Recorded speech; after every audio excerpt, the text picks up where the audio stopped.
Gadget প্রকাশের 20 দিন হয়ে গিয়েছে, এখন পর্যন্ত আমাকে শপথ গ্রহণ করানোর জন্য কোনো ধরনের পদক্ষেপ বর্তমান সরকার নেয় নাই, যেটি কিনা তাদের এখতিয়ারে পড়ে। বর্তমান সরকার বলতে স্থানীয় সরকার বিভাগকে বোঝানো হচ্ছে, যেখানে নির্বাচন কমিশন থেকে এই নির্দেশনাটি গ্যাজেট সহ স্থানীয় সরকার বিভাগে অর্থাৎ স্থানীয় সরকার মন্ত্রণালয় বরাবর পাঠানো হয়।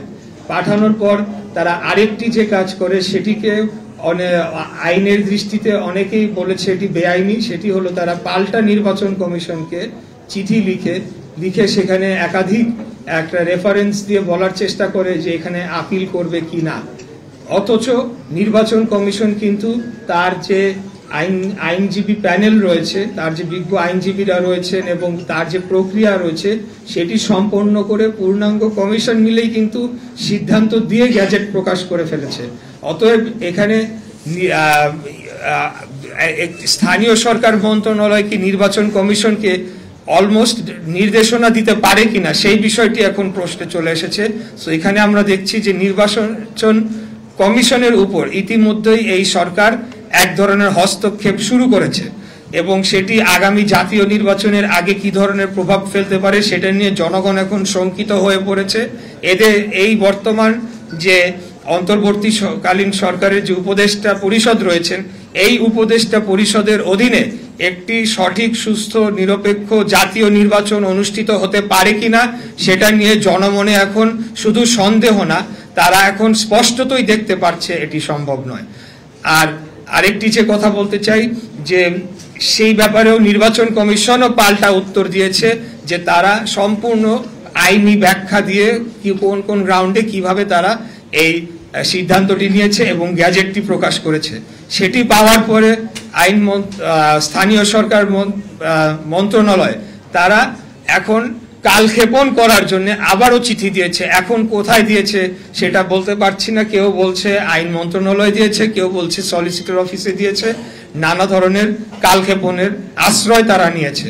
এটির মধ্যে দিয়ে স্পষ্টতই বোঝা যায় যে একটি সরকারের ভেতর একটি সরকার রয়েছে যারা এখন দলীয় আচরণ করছে, তারা একটি বিশেষ দলকে সুবিধা দেওয়ার জন্য তাদের পলিসি অনুযায়ী তারা কাজ করে চলেছে। কারণ এর মাঝে আরেকটি ঘটনা আপনারা দেখতে পাবেন যে এনসিপি থেকে একটি তারা বিবৃতি দেয়, সেখানে বলা হয় যে এরকম এই রায়ের বিষয়ে পর্যবেক্ষণ করা হয়, এমনকি যে বিচারক তার ব্যাপারেও বিষোদ্গার করা হয়, যেটি কিনা অত্যন্ত দুঃখজনক। সেটা আমরা আওয়ামী লীগ আমলে দেখতে পেয়েছি যে তাদের পক্ষে কোনো রায় না গেলে সেটা বিচারকদের উপরে তারা টার্গেট করত। বিচারকদের বিষয়ে প্রথমে তারা হুমকি ধামকি দিত, পরবর্তীতে অন্যান্য ব্যবস্থা নেওয়ার কথা বলতো, যেটি কিনা আলামত আমাদের কাছে রয়েছে। আমরা পরবর্তীতে আপনাদেরকে সবকিছু প্রোভাইড করে দেব।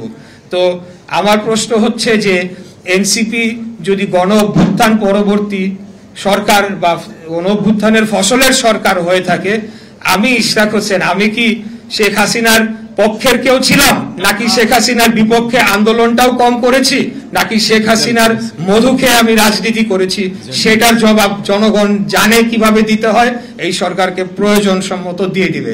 তো আমার বিপক্ষে কেন, তার কারণ হচ্ছে জাস্ট বিকজ আমি বিএনপির প্রার্থী, ধানের শীষের মনোনীত প্রার্থী, এবং তারা চাচ্ছে যে তাদের নিজস্ব দলীয় ব্যক্তিদেরকে প্রশাসক হিসেবে বসাবে এবং আগামী নির্বাচনের সময় একটা ফায়দা লুটবে।